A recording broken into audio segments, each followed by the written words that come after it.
Hi guys, it's me Adam, and that is Andrea James Louie, and welcome to the Spill the Bubble Tea After Dark.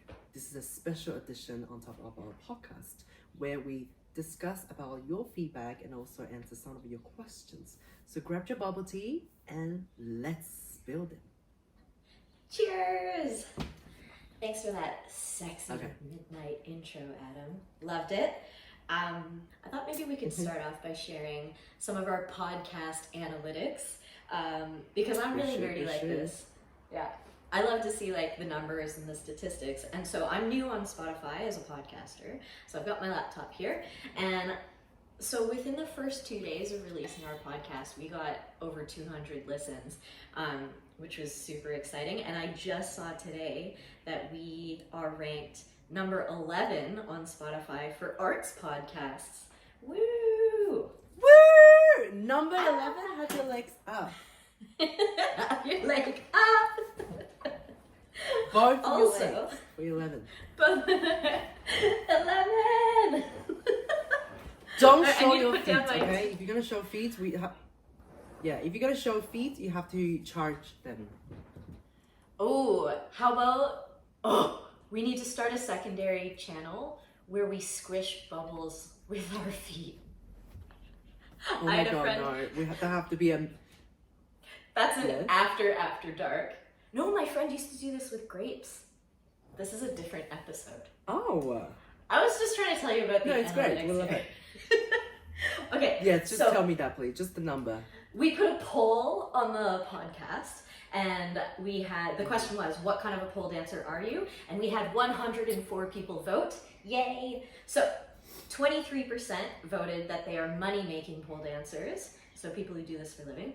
76% are money-spending pole dancers, which I think is the majority of us because there's so much to spend money on. Mm-hmm. And less than 1% was a friend of a pole dancer, which I'd really like to know. I think it was only one person voted that, and good on you for supporting your pole dancer friend. And 0% were not pole dancers, so it's very clear who our target audience is. Definitely all the pole dancers. All the pole dancers. I got a lot of people like messaging me and sending me voice messages and stuff after listening to the podcast, or some of them while they were listening to the podcast. And I thought that was just really cool. We've got a lot of smart, experienced pole dancers listening to us, so that was very exciting to find out. Did you get a lot of people getting in touch with you?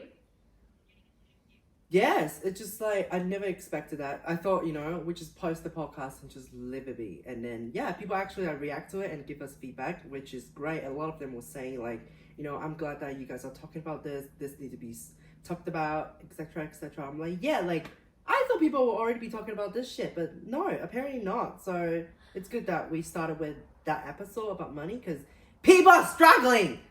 People are struggling. People need to eat and pay rent and all of those things. And actually, I was wondering this after the first couple of people who I think tagged both of us saying, I'm so glad you're talking about this. I noticed that the first few people who messaged me were all Asian. And because you and I are both Asian, I started to wonder, is this a cultural thing where Asians are very comfortable talking about money and maybe some other cultures are not as comfortable talking about money? Because I know in my family, my dad will talk about not only his money, everybody's money, who's making what, how much their car costs. My dad's an auto mechanic, so he's always obsessed with like, how much does this car cost? And then my mom's a real estate agent, so she's always like appraising like, oh, this home probably costs this, that home probably costs that. Is your family like that? We got the same parents. We got the same parents. I mean, I would love to know from our listeners if there's maybe a cultural difference in how it's definitely a cultural thing. Yeah, because like literally all the Asian people, the way they introduce someone, like, have you heard of this person? He's the CEO, blah blah blah. He's the doctor, blah blah blah. It's all money related. That's why I feel like we are just very directly just talk about money. But yeah. Well, I posted on Instagram in one of my Instagram voiceovers, I was talking about how I just downloaded Duolingo and I've been learning Mandarin. I'm on day 56 in a row of learning Mandarin, and there's this whole unit where you learn about occupations, how to ask people what they do and how to say what you do. And the whole section is Are you a doctor? He's a doctor. I'm a doctor. He's a doctor too. Where's the doctor? Are they all doctors? We're all doctors too. It's just so clear where our minds are focused.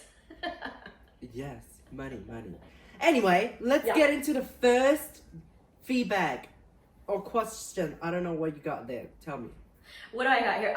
Okay, so I actually had a couple of event organizers message us, which was really cool because we specifically were like asking for event organizers to let us know how they fund things. And first of all, yes, event organizers, they are putting up startup capital out of their own pockets or out of their own businesses' pockets. So it is a really big leap of faith for someone to put on an event because they're paying for it themselves. I think the general consensus was that if they invite a performer to perform, whether it's as a guest or an opening act, they always try to pay. They admit they can't pay very much, but they do try to pay. And if it's within budget, they also try to offer flights, accommodation, sometimes food. Hosting workshops is also a really big draw, especially if you can't offer them a lot of money out of your own pocket. You offer to help them market workshops so that they can make money in other ways for the whole weekend. What else? There also, I thought this was interesting, there seems to be a lot more interest in performers wanting to do competitions instead of showcases. And I think overwhelmingly, it was seen that competitors pay to perform, showcases pay performers to show up. And so I think if we as performers want to start shifting the community to say like, hey, we should be paid to perform, we have to start transitioning out of this competition mentality and into the artistic mentality of like showcase performances. That's kind of a whole other can of worms. What do you think about that? Oh yeah. Well, it's definitely a big bloody can. It depends on what people's goal is, because some of them want to be, compete and get the reputation so they can go on and do what we do, teach workshops, travel around the world, become, known and stuff like that.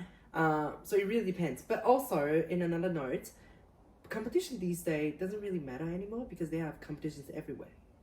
So it really depends on what competition you enter yourself into. If it's something really prestigious, the well-known competition, obviously if you place or if you win that competition, you're gonna get a reputation that people respect you. But if you do a small competition that's 7-Eleven competition people don't know of, then if did you say 7-Eleven? Did you call it a 7-Eleven competition? Yeah, just a run-of-the-mill corner store competition. Oh, the convenience. Yeah, the convenience competition. Yeah, they're convenient and small, and people enter them. But what was my point? Yeah, so if you win those competitions, you're not likely to get the reputation as you do if you win a bigger competition. So that way, you are. I don't know what you want to get out of that. Maybe it's just experience. Maybe that's good. Experience is a really important thing. So I get what you're saying about like, if you're trying to build a reputation and you're trying to establish this level of fame and status that may allow you to travel the world and make a lot of money teaching workshops, then yeah, you got to win one of the big competitions. But I think what you're referring to as the convenient competitions, I actually do think they're really important because a lot of people don't have any stage experience whatsoever. And so how you get performance experience is by starting in your studio, which is the most convenient place to perform because you're right there. You go there probably several times a week. You don't have to pay for flights and accommodation.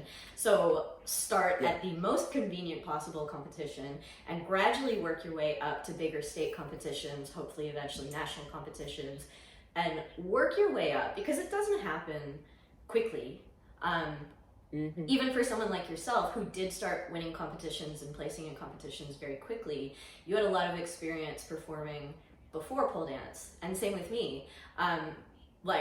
I think I ended up thrusting myself out of the amateur division so soon that it put me in this massive pool because I was really successful early on in pole dancing because I had heaps of other performance experience. So I didn't have to worry about audience engagement and stage fright and stuff like that because I already had mechanisms to manage those things.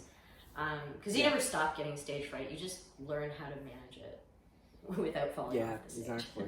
Yeah. Exactly. And also, if you fall, what do? You recover it. That's it. Yeah. Yeah, I'm known for like literally falling on the stage. You're known Twisting for my falling. ankle. I'm known for falling and win at the same time. I actually don't think people Good know point. how many times you've fallen in competition. I think like Too even many times. I know that you've fallen a lot in competition, but still that's not the prevailing thought that I have about you when I think about you on stage. I don't think about you falling, even though that I know it's happened. So Fair enough. No, I'm just clumsy. I don't like to rehearse, and I like to leave room. We should definitely talk about how our, how we put our routine together in the future. I mean, but for reference, like I don't really like plan everything 100%. I will leave 20% room to freestyle whatever, because on the stage as a live performer, things gonna go wrong. It's not gonna go as planned. So you always leave room for that. But we definitely talk about this in the future. yeah, this is actually one of the things that was requested multiple times, is that we do an episode on competition prep, and especially for first-time performers, how to move into it. So I think, let's definitely, it's on the list already. That's something we gotta talk about. But back onto, some of the feedback from event organizers, just back onto the event organizers. Some of the things that we didn't talk about being costs to the event organizers, in addition to theater hires and rigging, there's also insurance, and sometimes they have to pay for the music, and then they pay for trophies. And so all these costs add up. And again, they're coming out of the pocket of the event organizer. And so it's really important that like we as performers and competitors, it's important for us to try and help out with show promotion so that we can get the ticket sales and stuff like that. So one of the conversations I ended up having was about how shows will oftentimes edit competitor photos with like the branding of the show, but also a photo of the competitor. And I remember the first time that ever happened in a show that I was in was Felix Cane Pole Championships. They actually edited a cover photo that fit to the specs of Facebook cover photos. And it was a really cool thing because it really featured me as like, this competitor, congratulations, you're going to be performing at this date and time, and here's all the information.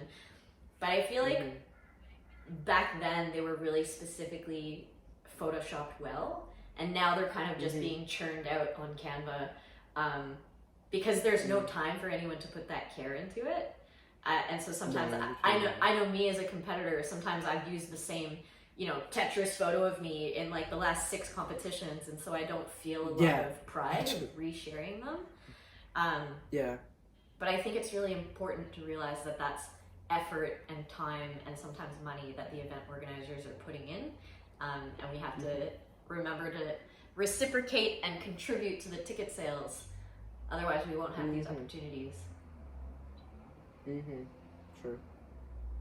Do you ever? I'm trying to think of the last time I saw a competitor photo of you. I see you post a lot of like guest performance ones. Mr. Pole Dance. That was this year, June. Yeah, June. But they're the same photo as the photo I use for every like other workshop promotion or judges promotion. Everything's the same. Yeah, I think I had this real dry spell during COVID where I hadn't done any photo shoots or hadn't done any competitions, so I've just been using the same photos over and over again. And I've only just started to do some more photo shoots and get some more just promotional material, because I guess that's on us. Yeah, see? It's on us. That's money. It's expensive to do a photo shoot. A lot of time you pay, But that's just, what goes into it. So. Yeah. This was another thing. I actually think it was your suggestion that we do an episode on whether or not making a career out of pole dancing is right for you, considering all of the costs and like all the outlays and the cost to your body. So I think that's going to be a future episode as well. Yes. Yeah. Let's do that. Because this was the next chunk of feedback that I received. It was about teachers getting paid. And I think we didn't go very in depth. We focused a lot on the performer side. So we got to do another in-depth episode just about how teachers set rates and studios set rates and whether or not there's any room for negotiation. I feel like we need to talk about that after we do some research, because every state, even just in Australia, every state price is different. So it's really hard to just like go and standardize everything. Compared to like Europe or America, it's all different. So we definitely need to do some research. But if you guys have any idea or any input that you want to let us know, please comment down below or send us like DM, all that kind of shit. Don't email me. No one uses email. Don't email me. Yeah. But actually, yeah, I think if you are comfortable letting us know what you get paid, which I know is a sensitive subject for some people, but if you are comfortable sharing what your class rate, your workshop rate, your private rate, and let us know, what city you're working in and what country you're working in, because I know moving from Melbourne to the Gold Coast, the class rate is very different. Yeah, different. Yeah. It's a very well, you can submit your feedback anonymously. I can't say it. Oh, anonymous. Anonymously. Yes. Yeah. And Yes, obviously, a lot of what we're talking about today, we haven't mentioned specific people who are saying what. So if you are happy for us to share your name, you're welcome to let us know that. But if you prefer to stay anonymous, we will, as default, keep you anonymous. Yes, we'll give you a default name, Debbie. Debbie's the default name for everyone. Mm-hmm.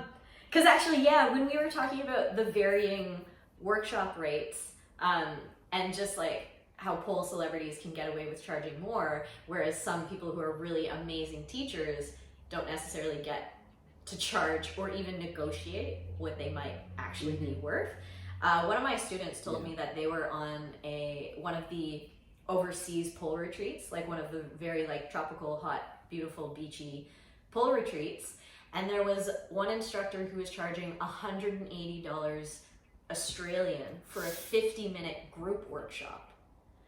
So it was not even a private lesson or anything. It was a 50-minute group workshop, and she had been in this location 6 months prior just doing regular classes, and this same teacher was teaching at a regular studio on a daily basis the same class for $30.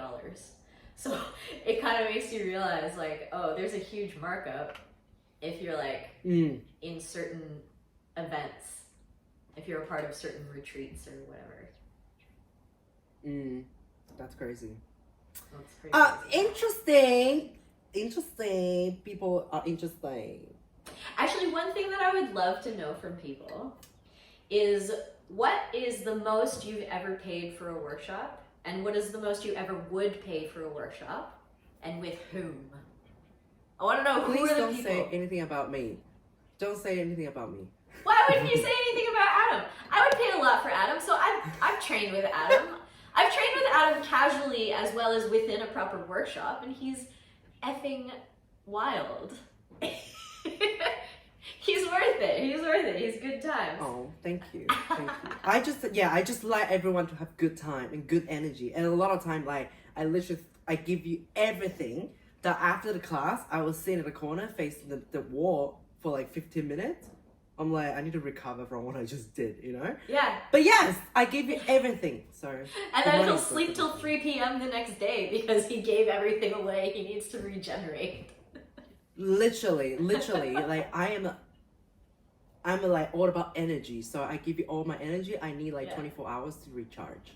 See, now I think that's worth paying for, because it's beyond, like, it's a combination of getting the technical feedback as well as the artistic choreography, but you're also getting that energetic experience. I've actually said this. Like, I know Felix Kane charges quite a lot for workshops and private lessons, but I've done her classes before, and there's something inexplicable about being in the presence of her that I think is worth it, because the energy that I've absorbed from her, there's like this generous calm, and there's this kind of like, there's like a zest for life that's not part of the curriculum, but you're getting it by being in that class or that workshop. So, you can't really advertise those things. You can't be like, come for my aura. You know it's gonna pay. No, I can read aura, so come for my class. I will read your aura for you. Come for Adam's tarot card readings. He's gonna tell you what you're doing wrong in your life.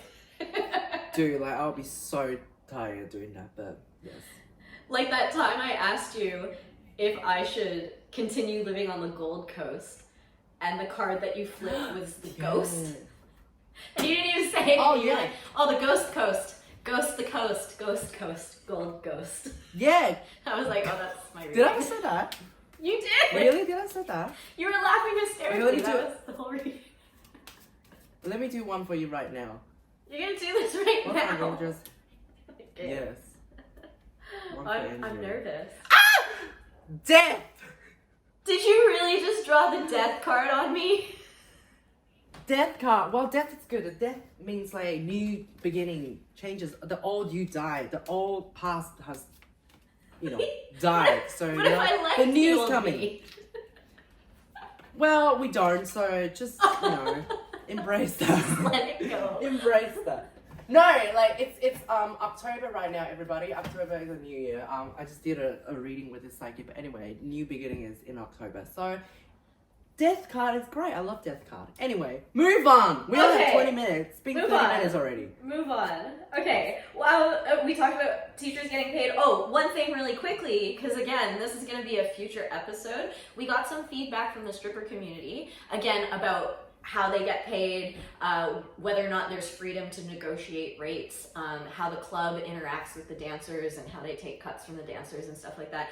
And what was overwhelmingly clear is that the dancer club owner relationship is very similar to the teacher studio relationship in terms of like, how do you get paid?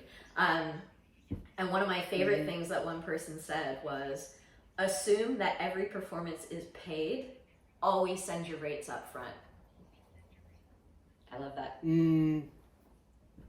Oh, we said about that last time. Just send the rates. Yeah, send the rates. The other thing as well, this particular person brought up a really interesting idea, and I basically wrote down as a note, mates rates, no, because the idea is. I think in the stripper community, sometimes you get clients who feel like they've really connected with you and they want to take you out on a date and they think that you might do it because you like them in return. But I think it's really important to make it clear that no, you're paying for this relationship. So of course I'm going to be friendly and I'm going to be kind with you and I'm going to be generous with my time when you're paying for my time. And it's similar, maybe not to the same degree, but it is similar when you are a teacher and you genuinely become friends with your students. You still have to set that clear boundary where it's like, we can have fun and hang out. But if we're training and I'm teaching you things, then that's like the paid interaction. And so it's really important that if you're somebody who offers private lessons, that you don't give away all your services for free in open practice time, because you do kind of need to protect your own practice time as well. It's very tempting for a lot of... Exactly. Yeah, especially the really generous teachers who are instinctively helpful and they want to help everyone. But if you've shown up for practice time for your own practice, you can't spend practice time helping everyone else. Others. Yeah. Yeah, exactly. That's very true. Very true. So true. Oh! First aid obligations. You remember how we were talking about what are you obligated to do in an emergency situation? This is totally separate from pole dancing. Yes. It came up. So my friend who is a nurse. But... Did you end up looking this up? No, but you did. I did. No, I didn't look it up. My friend sent it to me. She said, and I'm going to quote this from the website. There is the Good Samaritan Act. The Good Samaritan rule states that someone that comes to the aid of someone else in imminent danger or peril cannot be sued for wrongdoing or incorrect practices. This encourages people to act and not to stand on the sidelines for fear of persecution. So, no, you are Australia? not. Yeah, this is Australia. So you're not obligated to help, even if you have medical experience and stuff, because emergency might not be your area of specialty. So you don't have an obligation to help, although you may feel an ethical obligation. You're not required. But also for people who do help, you cannot be prosecuted if something goes wrong. And the spirit behind that is just to encourage people to help rather than being afraid to help. Hey Adam, should we announce our topic for the next episode that's going to be released on November 1st? Obviously no. Oh, is it secret? It's a secret, but you now know. 1st of November, it's coming. It's coming. So, new episodes on the 1st of every month, and these After Dark episodes will be released on YouTube mid-month, talking about all your feedback. What else do we have to share? But if you can't get... Well, what we need to share is that if you guys cannot get enough of us, you know, you can help support us so we can do more episodes like this. And, you know, instead of doing monthly, we can do maybe fortnightly. I'm not trying to say weekly because we don't have time for that. But, you know, we'll try. We're both commitment phobes. Yes. Dude, we have a lot of shit going on here. We do. Okay. So, join us on YouTube, Spotify, and I think by the end of this week, we're going to be on Apple, and because I'm going to get us on all of the other podcast places. If there are other places where you listen to podcasts, please let me know so I can make sure that we are released on those platforms as well. And then I think that's all for us today. That's all for today. So, see you guys next time. Get your bubble tea ready for the next episode, and we will see you there. Cheers, BBTs!